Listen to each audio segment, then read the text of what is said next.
everyone, welcome back. Today we're going to take a look at a slip stitch. You might see that in your pattern abbreviated as an SS, that stands for slip stitch. You might also see SL, ST, or some variation of that.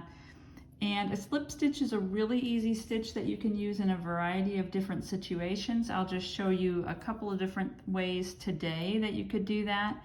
And let's go ahead and get started. I just have a little project piece here of double crochets. I've done a single turning chain here to get us started, and we're going to go ahead and insert the hook right in the very first stitch. We're going to yarn over and draw up a loop. You have 2 loops on the hook. You're going to take that first loop and pull it through the second. Now you're back to 1 loop on the hook. Let's just do that one more time. Insert your hook, yarn over and draw up a loop, and then you're going to draw that loop right through the one on the hook. I'm kind of showing you in 2 steps, but you can really just do this all in 1 step as you're pulling it right through both of those loops.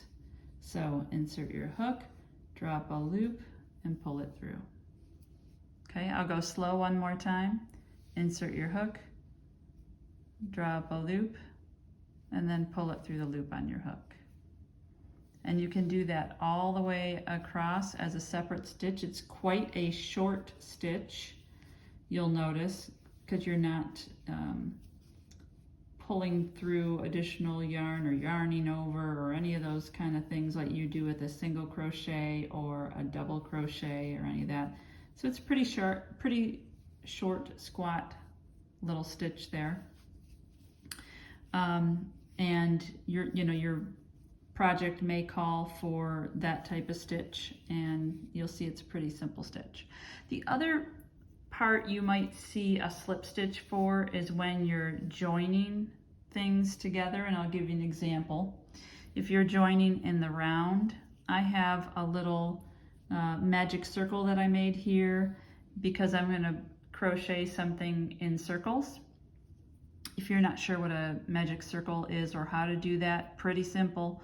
Go ahead and take a look on my channel. You'll see a tutorial for the magic circle. So I just have a magic circle with some single crochets all the way around, and I want to complete this circle and join those together, but I don't want to put another stitch in there. I just want to join the tops of those. And a good way to join the tops into a circle is to insert your hook in the first stitch that you started with in your circle. Insert your hook into that first stitch, yarn over, draw up a loop, and then pull it through the last stitch that you made. And you can see that'll make it finish the circle complete. And then you would do that with every round. Typically when you're crocheting in the round, you would complete your circle by slip stitching into the top so that you can complete the circle. So it's a pretty simple stitch. Go ahead and give it a try. If you have questions or comments, please leave them below. Thanks for stopping by.